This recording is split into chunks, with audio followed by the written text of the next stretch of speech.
Welcome back to Unsung House. I'm Grant, I'm Isaac. and we wanted to take a second today to talk about a construction detail we've been utilizing on a lot of our boots lately, the 225 welt. But first we thought it necessary to sort of explain welted construction and just to fully understand the variations therein.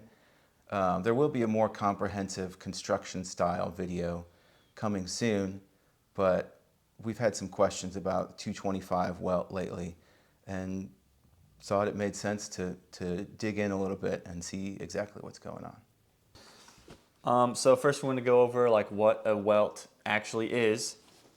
It's this piece here, this leather piece that we stitched on is the welt, where it is in a hand welt construction stitched through the footbed and the upper just to kind of hold everything together.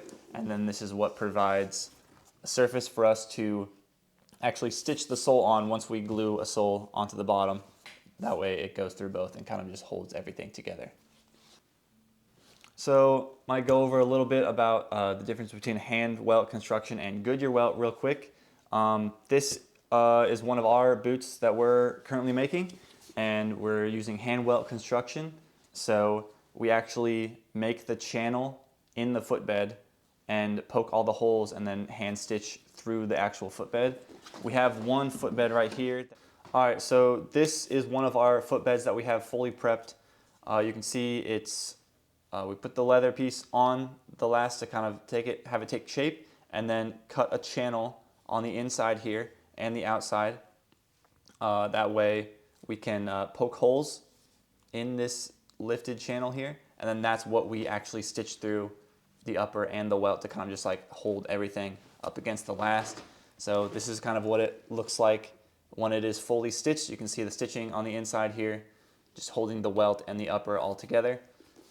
And how we do the hand welt here is like we start here with the welt going all the way around, and then we stop stitching through the welt here, and then start, you can't see it here, but we stitch through the upper around the heel, and then we nail the rest of the welt all the way around to kind of make a little seamless transition there instead of using a separate rand piece, which is normally used.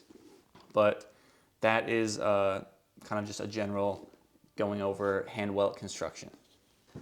So also wanted to go over a little bit about Goodyear welt construction, just to kind of let you know the little difference between the two. So we're still going to have, this particular one is just a pair of Allen Edmonds that we have taken apart. And the difference with the Goodyear welt and hand welt is Goodyear welt is stitched on a machine, and there is a separate gemming or gemming piece, which is like a fabric tape that's glued all the way around the insole here, and then that is what's stitched through the gemming upper and then this separate welt piece. So it still makes it so everything is pretty solid. It's just the internals with the tape is a little bit different, where it's not stitched through the actual footbed.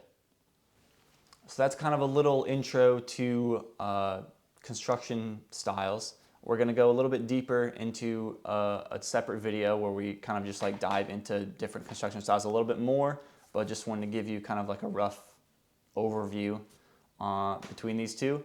And I think we're going to now get into the different variations of welt.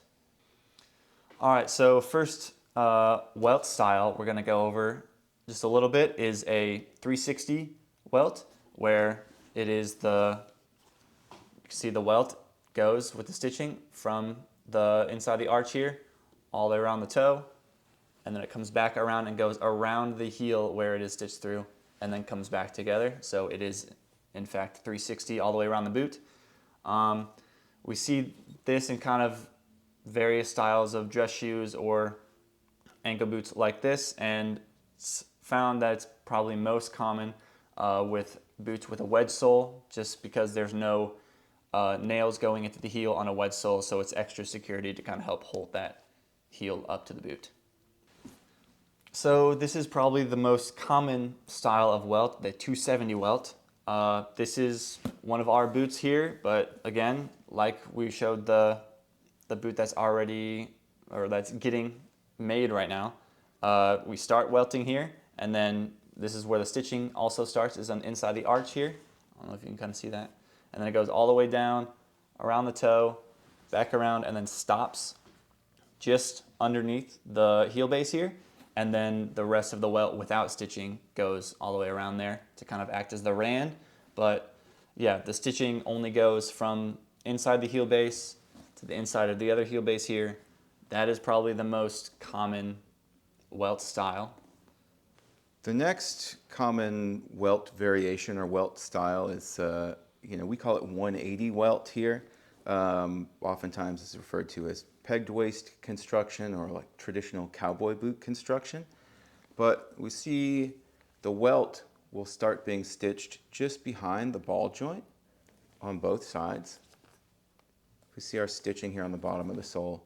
It starts and ends just behind the ball joint, and then we have a pegged waist. Traditionally that was with lemon wood pegs.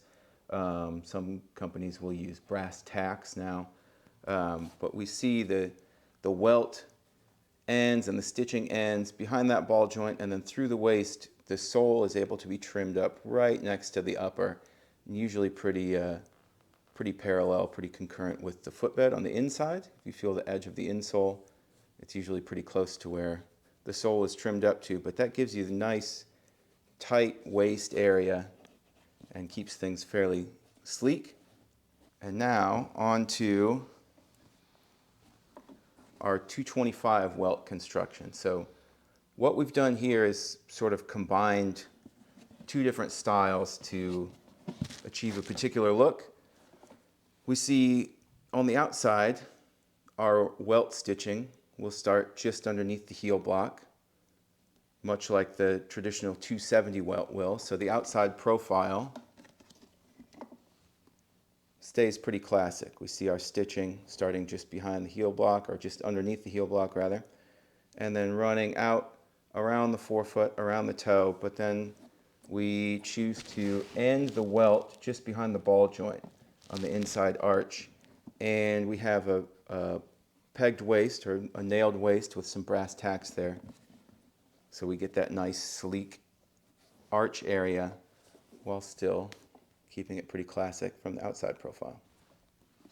All right, so kind of to show the internals of how we do the 225 welt is just like the 270 is where we start stitching right around here, and then instead of stitching with the welt right away, we just stitch through the footbed and then through the upper. So I don't know if you can see, we just stitch right here, just kind of hold that arch in, and then we start the welt just behind the ball joint there, and then we just welt normally all the way around, and then stop welting here with the welt, and then only stitch through the upper around the heel again, and then nail on the rest of the welt to kind of have the heel rand again. But this is kind of just showing the internals of how we would welt a 225 welt besides, or instead of a normal 270.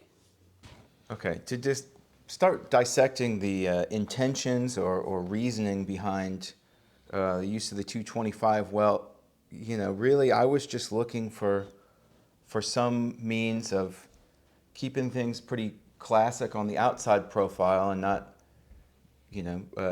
trying to change things up too much, but finding a way where we could make that waist nice and sleek and get a really, tight arch area, especially like top down. You see it looks a lot more sleek than say a 270 welted boot or something. Really just to highlight the shapeliness of the last and to get a nice sleek arch. As far as like structural reasons, it's really not any different than a 270 welt. Because the upper is sewn into the footbed, things are still just as secure through there. I've had some people say that they maybe feel like the arch is even a little bit more supportive because of this, but really there's not anything different done because of that. It might just be a placebo effect, but man, it really does look a lot more sleek on the inside. So that was our original intention. I've said it before, but while still keeping it nice and classic from the outside profile. All right, we'll end up making a video that dives much deeper into all the different construction styles, stitch down construction, other variations on hand welt. But for now, we just wanted to clearly identify what was happening with our 225 welt and give you a peek behind the curtain. Please feel free to comment or reach out with any questions. We'd be happy to talk through the process further if you're interested. And thanks for joining us. We'll see you next time. See ya. See ya.